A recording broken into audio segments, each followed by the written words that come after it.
Aleph. So the Mishnah, so just to get us on the right page, there are a number of opinions regarding, let's say, a responsibility for a buyer. You put something out there that can cause damage. So according to some opinions, you're only responsible for buyer if it's ownerless. You put it out in the main street. You're mafkir, you're nuzakim in the main street. But if you retained ownership of it, and all around it is public access, but you retained ownership, then it's not buyer, says Rav. That's shoyer, and that follows that opinion of the Tana that says that buyer is only if it's in the main street. But if you retain ownership, it's no longer public. Shmuel says that even according to that Tana, if it's in the street, it's buyer, but also even if you retain ownership and people have access all around it, it is buyer. And Rav says, no, if you retain ownership, it's not buyer. That is what we call shoyer. It's your possession that is causing damage. And the difference is whether we name it shoyer or buyer is fundamental. Because if it's shoyer, then if you sully somebody's clothes, you damage their pots and pans, you have to pay for it. But if it's buyer, we learned by buyer that shoyer v'lo adam chamor v'lo kelim. You're not responsible for kelim that are broken. Okay, but there's another Tana that holds exactly the opposite. That if it's hefker, if it's out there in the public, it's ownerless. You're not responsible. You're only responsible if you have some ownership to it. So let's now learn the Mishnah. You spilled out blood. Blood. You spilled water out in the street. Somebody got damaged. The din is chayiv b'nisbah. The din is that you are liable for causing the damage. We'll see in a minute what is this. This is boy or shoy. What is it? Somebody went and stored a thorn versus or glass. Made a fence made out of thorns. The gedish and nafal or a fence that collapsed in the public street. Others got hurt. You're liable for any damage that is caused. Again, it's your item. Now, these are things that belong to you, and you put it out there in the street. So Amar Rav says, I hold that since it belonged to you and it's still you retained ownership, says Rav, then it's like shoyer. And if it's like shoyer, so therefore you're responsible if you dirty somebody's clothes. Amar Rav, what are we talking about here? What damage did you do? The water. What is the boyer here? What is the stumbling block? What is causing the damage? The water that I spilled. So the water dirtied somebody's clothes. I got to pay for it because this water is still mine. And even if I want to make it hefker, I want to make it ownerless. If I put it there, I can't then walk away and say, well, it's not my responsibility. If it fell there by accident, I could, but I put the water there, I threw it there. So therefore, since it was mine when I poured it, I can no longer make it hefker. It's my shirt, I'm responsible. But another interesting argument, Rav Shmuel, is when you create a hole in the ground. Rav says, if somebody falls in and gets hurt, why am I responsible? I didn't create anything new. The sand was always there. The wall of this pit that they hit, it was always there. What did I create? I am responsible for what I created. You know what I created? I created the stale air inside. Previously, there was a layer of sand there, and now I removed the sand. What do you have here? Air. So I am responsible if this air causes you damage. For the air, but not for the impact on the rock or on the sand, because they were always there. In fact, I didn't even touch them. I just removed the sand that was around it. And we'll talk more about this in a few weeks' time. Shmuel, on the other hand, says no, for both. I created the air, but I exposed this layer of rock or this layer of sand that wasn't exposed before. So I created them both. So now, when you fell down on the water, you fell down in the water and you fell down on the ground, the impact, the damage came from the ground, not from the water, from the ground. So and according to Rav, it's only the stale air, but this is level ground. I didn't create anything here. And therefore, going to Rav, I'm exempt if a person hurts themselves. Forget about if it falls far away, even if it falls where the water is. So that's where my boyer is. But the damage is caused not by the water, the damage is caused by the impact on the ground. But the ground I didn't create, it was always there. So Rav therefore says that the person got hurt because of the water that I spilled, I am exempt. The person can fall down and hurt himself, I am potter. Why? It was the ground that caused him the damage, not me. What do you mean? But the water itself. What about the water? The water mixes with the sand. and it becomes like mud, and therefore also it's the mud that caused him some damage. I did create something new here, and it's like cement, and it's mine, and therefore I should be responsible, sure, and I should pay. Says the Gemara, me Maya, who told you that the water didn't disappear? But the water completely disappeared, and therefore there's no longer any mud of it whatsoever. It all evaporated, all got absorbed in the ground. So there's no mud. So therefore the damage did not come from the water, it came from the ground itself. But why do we need? We had this previously just a couple of days ago when we learned that if somebody broke a barrel in the street and somebody slipped in the water, and Rav said that the water is still yours, and therefore, talking about a case of the water is still yours, and therefore he says that is sure. Same thing is here. So why do I need two different cases saying the same thing? Over there, a barrel broke, and here I poured water out. So we answer, one is the summertime, one is the wintertime. What's the difference summertime and wintertime? Because one of those times you have permission to pour water out in the street, and one of them doesn't. In the summer, you don't have any right to. Everything has to be clean. In the winter, so much mud there anyway, it doesn't make a difference. So we need to know that even at a time when you're permitted to pour the water out, like in the winter, but if anything happens, you're responsible. Time we learned. All of those cases that we learned, place can be saying you got to open up let's say the storm water pipes, regarding from saying you got to clean out the caves. In the summertime, you have no permission to do that. In the wintertime, yes, you're allowed to pour the water on the street. But nevertheless, but if it caused damage, you're responsible and you have to pay. And that's why we need two missions. One mission talking about summertime and one mission talking about wintertime. You store there a thorn. We had this yesterday. When is this talking about that you are responsible? Ella mafriach, if the fence, let's say, is sticking out into the street, and people therefore walking against the thorns, they cut themselves and so on. But if you bring them inside your property, then you are potter. So it sounds like the Gemara first of all, Rabbi Yechon holds that you're that the only time that you are chayiv a boyer is if it's ownerless. But if it's inside your property, then you are the owner and you are potter. But we conclude Rabbi Yechon holds that no. Rabbi Yechon holds that a boyer even in the street is responsible if you're chayiv. So what's going on there? So how come if your fence is facing the street, you're chayiv, but if you bring it inside your potter, you know why? Because when people generally don't rub themselves against a wall of thorns. So I didn't have to anticipate that you are going to scratch yourself against my wall, which is inside my property, but you have a right to walk right next to it. I didn't have to anticipate that. Therefore, I'm not responsible. But if I build it into the street, facing the street, then everybody walks by naturally. You scratch yourself. You walk near the wall. You're not rubbing against the wall because the wall is fronting the Rosh Hashanah. So I'm responsible. People cut themselves up. So what we learned. If somebody stores his thorns, a piece of glass, the inside my friend's property. So the mazik, the cause of the damage will be the thorns if ever falls out, and the wall is like a cover protection. Nobody gets hurt. And came along the owner of the wall, and he demolished his wall. The now those thorns are lying there in the main street. It caused damage. Who's responsible?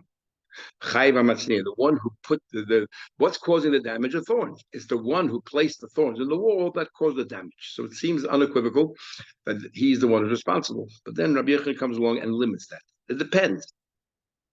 Because if the wall was a wall that was sort of very weak and you should have anticipated that this wall is not going to last very long, then the person who stored over there the shard of glass or the person who stored over the thorns is responsible. You should have put it there in the first place. However, the kaisel body was a healthy wall. So when I put it there, I had no reason to think that it'll ever come out, that anybody will ever get hurt. Then the matzni is potter, the one who places potter, but chai bala kaisel. The bala kaisel chai because the bala kaisel should have informed the guy maybe with he should have looked around to see if there's anything hidden there and removed it. Omar Avina says, what do we learn from there? What do we believe from there? From the case of the poor situation of the poor wall. The person who placed the thorns is responsible, even though somebody, and I used a cover, a wall, which wasn't very good. The person who broke the wall is not responsible. The person who put the thorns there is responsible. So this would be very similar to the following case. Reuven dug a hole in the street, and then he takes a lid, from Shimon's house without permission and covers his hole. Shimon says the lid and takes it back.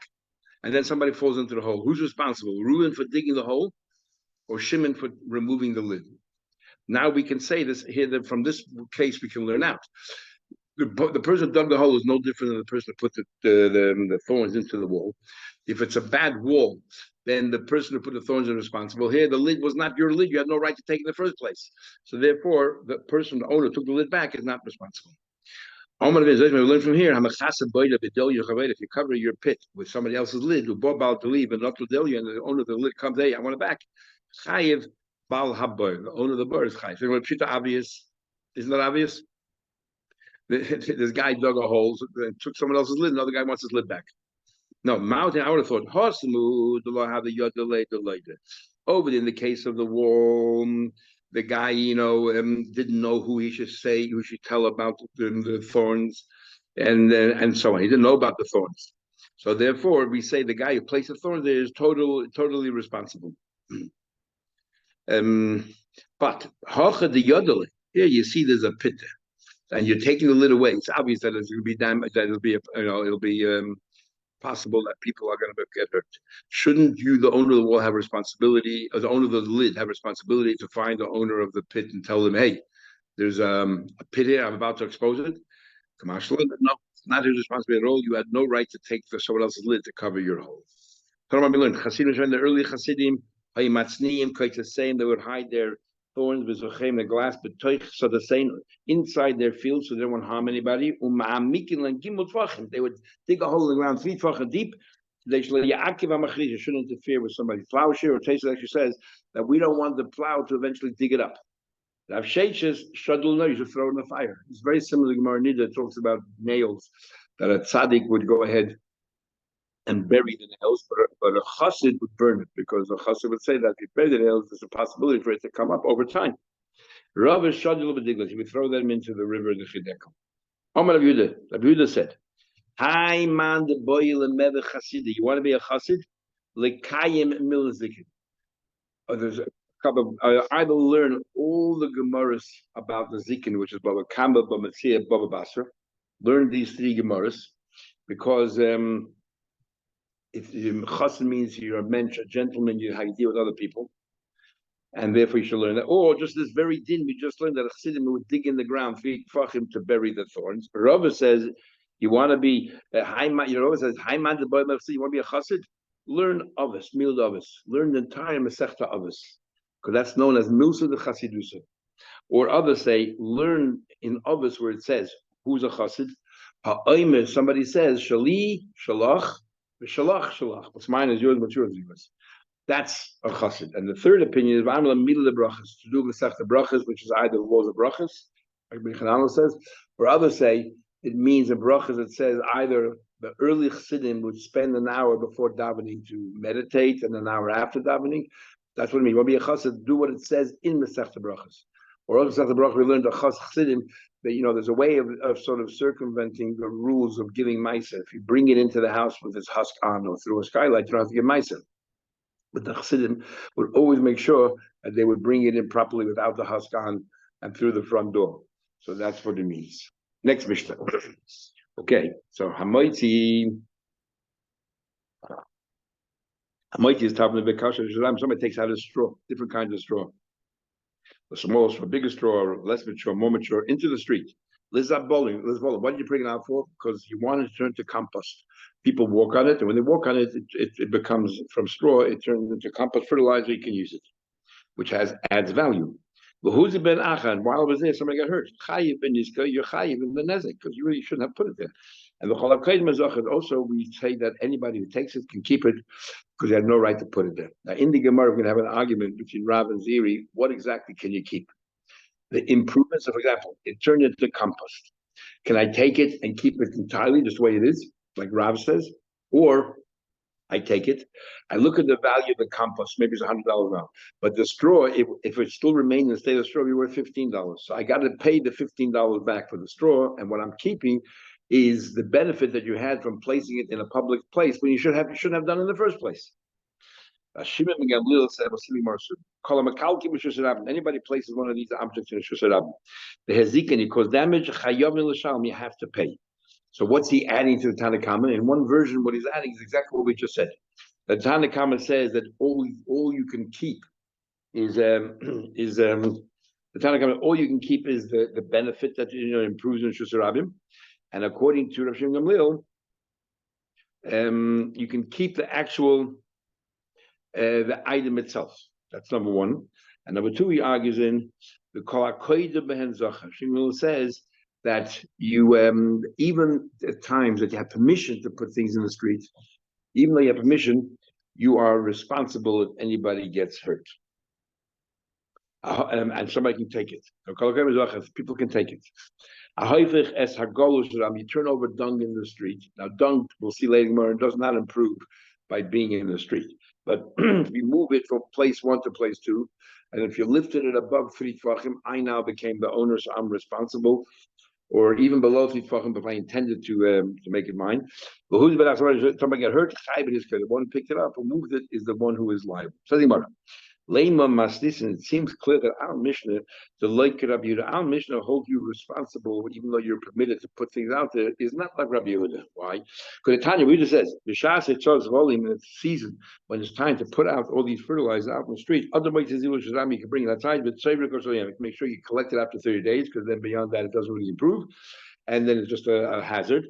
The purpose is that people should tread on it. It's like an arrangement, agreement. When Yeshua conquered Eretz Yisrael, that these are arrangements between neighbors and people in the same city, that you can do this and that. Says the Gemara, you have permission to do it. So if you have permission to do it, why would you be liable if anyone got hurt? Says the Gemara, I don't see the connection. I told him Rabbi Yehuda, why can't there also be Rabbi Yehuda who says you're permitted to put it there, but nevertheless you're responsible if somebody gets hurt? But if you cause damage, you're responsible. Says the Gemara, what do you mean? But now we learned, we had it before, Rabbi Yehuda says, that if you had a candle, Chanukah, potter, the candle, in other words, we talk about the candle there, that's full of flax and so on and so forth, and the owner of the store put a candle outside, the owner of the store is responsible because you have no right to place a candle there. But if it's Chanukah, you're allowed to. So we see clearly that if you're allowed to do something, you're exempt if anybody got hurt. If they should be shus, my lama should be shus bezin. This is different. This is a mitzvah. The mitzvah mandate you should put it outside. That's why you're excused. But if it's tam rishus, maybe you're allowed to put it there, but you're still responsible. The Tanya, that's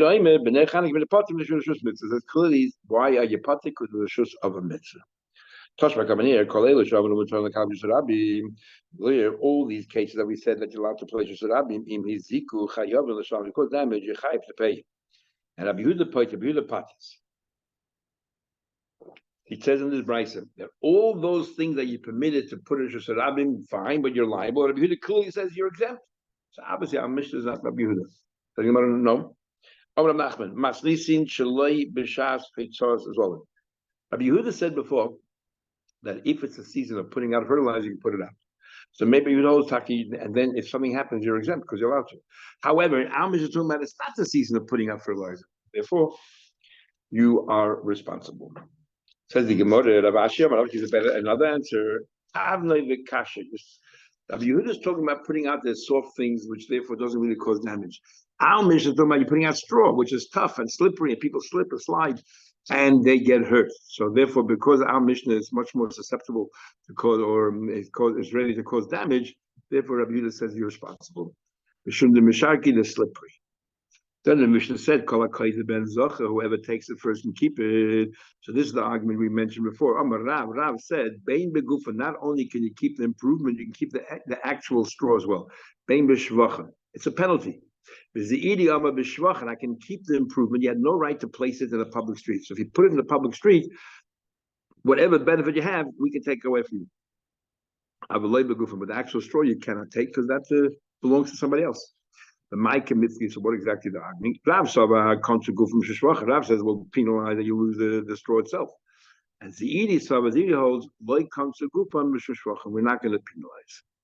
The plan in the Mishnah says, if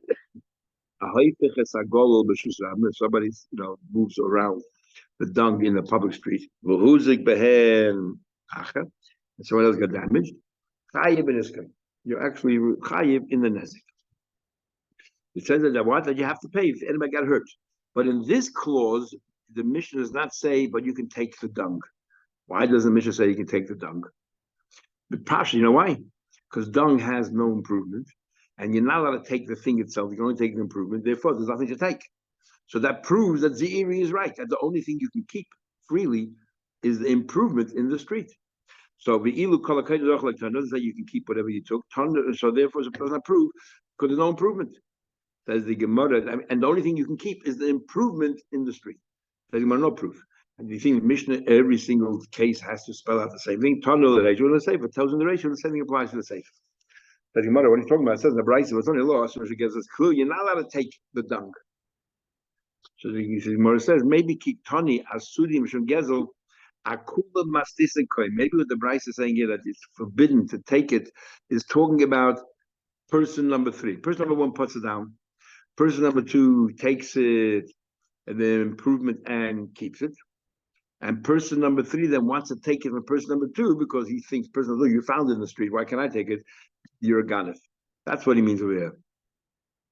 Kiktani, when it says Asuri Mishum Gezel, not because it's not you're not allowed to take it, but rather Kiktani Asuri Mishum Gezel, when it says also Akula Masnisika, you're referring to the time Mishnah that person who now took it can keep it, and if somebody else tries to take it from him, that person is a ganef. But we didn't learn this way. We learned elsewhere. We learned in the Mishnah. Moitzi Tavnoi. We learned in the Brisa actually. Moitzi Tavnoi v'kasher shram. Somebody takes out a straw in the street. Less voling for compost. V'huzik behenach chayi. Somebody got hurt chayi. Benishka any damages. V'chalakoydim behenzoch. Anybody takes it can keep it. Umutu gezel. And there's no problem of stealing. But then it says clearly, somebody turns over the dung street, somebody got hurt, but also you're not allowed to take it. So it says clearly here, you're not allowed to take the dung. And before you said that you're permitted. According to Rav, you can take even the straw, you can take even the dung. And the Brisa clearly says you can't. So now the Gemara is introducing a new idea. That when do we penalize you that you forfeit your ownership on the straw? Where there's an improvement, and we need a deterrence to make sure that you never do it again. So not only do we take away the improvement, we'll take away the straw itself. But in the case of the dung, there is no improvement. So the reason why you put it in the street is not because you expect any improvement whatsoever. So therefore, since you never have an improvement, we don't penalize you to lose, even to lose the dung itself because there's no purpose.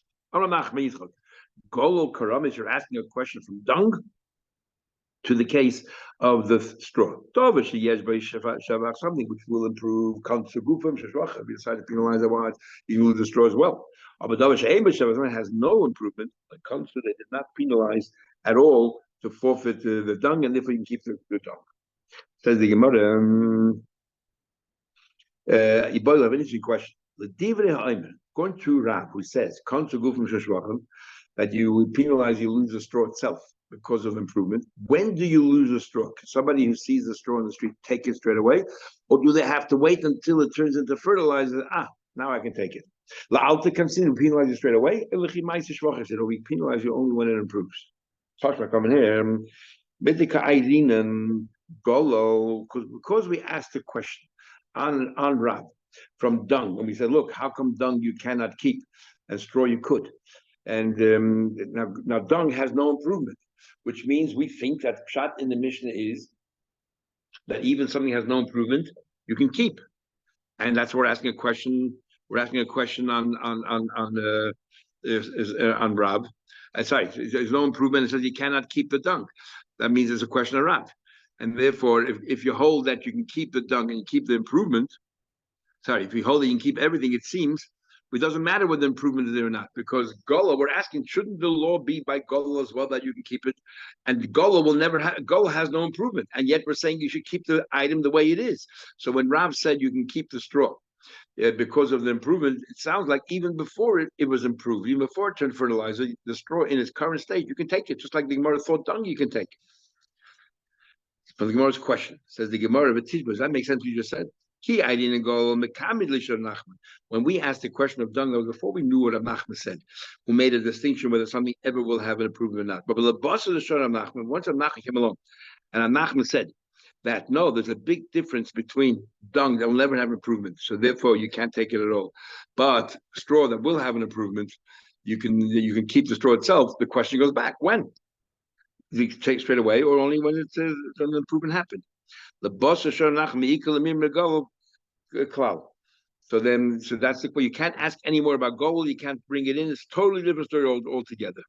So our question that you asked is a good question, and we have no answer.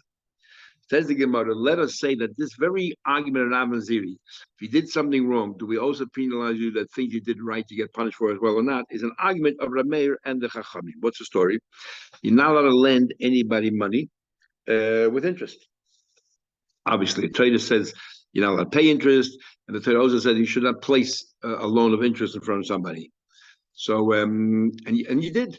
You put in the contract. There's interest. There's a principal. There's an interest. So we penalize you. You cannot collect the interest. There is an interesting argument if somebody did collect the interest. Can you keep it or not? But we'll learn all about that in Eza Neshech. But we hold that you should. What about the principal? You still pay the principal or not? So Kohen Rameir says we're going to penalize you. You made a loan with interest. Not only won't you receive the interest, you won't even receive the principal as well. A contract was written the interest. Coins and ice will penalize him. May no cannot collect. Loyas akeren veloyas adibus collects nothing. Nothing. What not the pshat is that the contract is useless, but the loan is still there. No, the loan is canceled altogether. We penalize you completely. There's no loan anymore. The interesting question what Teresa asks is, why are we penalizing the lender and not penalizing the borrower? The borrower now, wow, it's unbelievable. He also committed a sin in borrowing money with interest, and not only doesn't he have to pay the interest, doesn't have to pay the principal. So mechaya. It's not fair. Why are we penalizing only the lender, not the borrower? So Teresa basically says is that who benefits from this whole transaction? The lender. And because therefore we have to penalize the lender as a deterrence, he should never do this again. But the labor, what are you going to penalize him? He was you can penalize what? To pay the interest. He was ready to pay the interest. He doesn't gain from all this. He's losing in all of this. So what are we going to penalize him? Chachamim say, the principle remains intact. The part that's Aveda will punish you. The part that's not Aveda, we don't punish you. So this is exactly Rav Aziri. Rav said we take away the straw from you as well. We punish you even the part that was all done. That was yours. Aziri said no, you don't. So Lema let us say that Rav the Amakir Reb Meir, Rav Rav will answer to you like this. And no, I who say that we say the straws also have I can even hold like Rabban who says that the loan is still intact. And what's the difference? The loan itself is all right. The problem was not the loan, the principal. The problem was the interest. So therefore, the principal remains intact. But over here, the principal, which is the straw, is the problem. Why are you putting it in the street when it can cause damage? So therefore, the Rabban here penalizing. Is the Yidi? As he will tell you, I can hold the full Rameir. I will Rameir. When does Rameir say that we penalize you lose the principle as well? The Mishas Ksiva. The moment you wrote the shtar, the Avale Summa, you already committed a sin. It's a sin. There's a sin paying the interest, sin collecting interest, but there's another sin actually making the loan, writing out a contract. And in the contract, there's a loan. You already committed a sin of placing a loan with interest. So that's why we penalize you. You lose the principle as well. Here, when you put it in the street, we say be precautious or take precautions because you might damage somebody. But he didn't damage anybody yet, so nothing wrong happened yet. Talking about a lame, okay, fine. Face has an interesting question, but you know that a contract needs witnesses. Witnesses who commit a sin in the Torah is pasal edus. So how in the world, since the witnesses are equally culpable, they're involved in this loan transaction? How do we ever have a contract with interest that's a valid contract? I need to cancel it. So Teza introduces an idea. When is it a problem with witnesses who commit a sin? They know it's a sin and wantonly they do it, so therefore you can't trust them. Over here, there are many people who think that if the borrower is willing to pay the interest, what's wrong? Why is it an Avera? They don't realize it's an Avera. In that case, they can be witnesses. Then went further. Okay, lema kahana tonight. Let's say they're arguing the following tonight. The time we learned. Hamaitzi tavne v'kishasham. Somebody takes out a straw in the street. There's lizvoli for fertilizer. V'huzik behen achal. Somebody else got hurt. Chayiv ben niska. You're responsible. Cholakoyde behen zocha. Anybody who gets it first can keep it. But then it says a strange thing. Ba'asuri mishum gezel. And you're not allowed to take it because of stealing, which is very odd. You just said anybody can keep it, then you say you can't take it. So we'll soon explain that. And Shimon Gamliel says, anything you put in the street, and it causes damage, you have to pay. Anybody takes it first can keep it. But then he adds, you're permitted to, there's no gezelia. So Shimon Gamliel says, if somebody puts something in the street you shouldn't have, you can keep it, and there's no problem. And the Tanakh says you can keep it, but there's gezelia. What's going on here? For Hagufa, we don't understand the Tanakh. At first you say anybody can take the straw and keep it, and then Bava Kama Daf asur is forbidden mishum gezel. So obviously two different cases. This is how you read it. Anybody who's there first is zeiche. Anybody who's there first is zeiche. It's talking about the improvement. Improvement you can keep, but asur mishum gezel, when you're not allowed to take, is agufan, the straw itself. And then also I feel gufan you can keep. Says Gemara, you're right. According to Zidi, it says that we don't penalize you in the straw itself. Clearly, it says here that according to Rav Shimon Gamliel, you can keep the straw. So obviously, according to Zidi, Rav Shimon Gamliel argues Tanakama. The Rav, but according to Rav, who says that we penalize you, can keep the straw, maybe I can learn the Tanakama differently. Who said they're arguing? Everyone holds that Mahadin, according to Halacha, we're going to penalize you and you lose the straw because of putting it out there and because of the improvement. But the argument is, are we going to tell that to people or not? Sometimes we have halacha, but we don't tell anybody away. The Tanakama holds the halacha is, of course, like Rav says, we penalize you, you lose the straw as well. But if somebody goes to a Rav and asks the Rav, can I take the straw or not? I would tell him no, it's gezela, not to encourage people to steal. And that's a Tanakh. And Rav Shmuel says, no, we would tell the guy, go ahead and take it. We don't tell anybody about it. It says Gemara, how can you tell me Rav Huna holds that it's a halacha that what you can keep even the straw, but we're not going to tell anybody? Rav Huna went ahead and he made hefker chushli. Chushli are peeled barley that somebody put in the street that turned into fertilizer. And Rav Huna says everybody can keep it. And yet he said over here, halacha b'einboy we don't tell anybody, we don't broadcast it. Then Rabbi Afkir, he once made hefker. Silikusta, he once made hefker, the remnants of dates. Now says the Gemara, you put it in the street, you shouldn't have to turn to compost. He said, take it. Rabbi said it's halacha, and we tell the world, so that's exactly what he did. Rav Huna, who said that we don't broadcast it, Lema Hodabe, you can tell me he changed his mind? Says Gemara, yes. Hanu Muslim Haber. He did not change his mind at all. Over here, we're talking about a case where these people did it again and again, and therefore they were warned already. And in this case, if they're warned, then definitely we can penalize them and tell everybody so they should stop doing it. Okay, have a Shavua Tov. Good, thanks. Thanks. Okay, see you.